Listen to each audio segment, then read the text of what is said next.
CRPF की 38वीं battalion के जरिए जिला सांबा के बधूरी में वाक़ जनरल बाज सिंह स्टेडियम में शहीद जगदीश सिंह क्रिकेट टूर्नामेंट का इनेकाद किया गया, जिसका इफ्तिताह मेहमान खुसूसी राकेश सेठी डीआईजी जम्मू ने किया। राकेश सेठी ने सबसे पहले स्पोर्ट ग्राउंड पहुंचते ही शहीद जगदीश सिंह की तस्वीर पर फूल चढ़ाकर खराज अकीदत पेश किया। इसके बाद उन्होंने टूर्नामेंट में हिस्सा लेने वाली टीमों में स्पोर्ट्स किट्स तकसीम किए। टूर्नामेंट में जिला सांबा की 8 टीमें हिस्सा ले रही हैं और टूर्नामेंट का फाइनल मैच 31 मार्च को खेला जाएगा।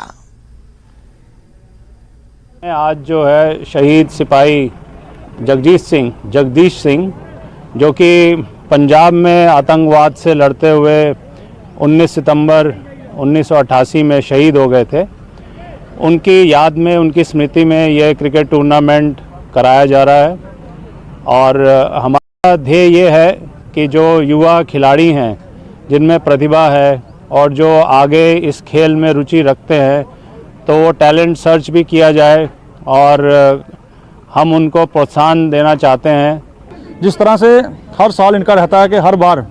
वर्दी भी इनकी तरफ से दी जाती है, पूरी किट दी जाती है और जो भी खाना पीना इन्हीं की तरफ से सब कुछ रहता है। और आगे भी जो कि समय जैसे आगे जो करवाते रहेंगे तो लेकिन अच्छी चीज़ है कि आने वाले समय में और भी इनकी तरफ से ऐसा ही रखा जाए तो गाँव के लड़के निकल कर सामने आएंगे। देखिए सर, इनका मकसद है कि लड़कों को एक तरफ तो सभी को इकट्ठा करना और गाँव में से, जैसे कि यहाँ से 6 गाँव में से जो लोग निकल के आए हैं, 6 गाँव के अलग अलग लड़के हैं डिस्ट्रिक्ट सांबा से, और सिर्फ डिस्ट्रिक्ट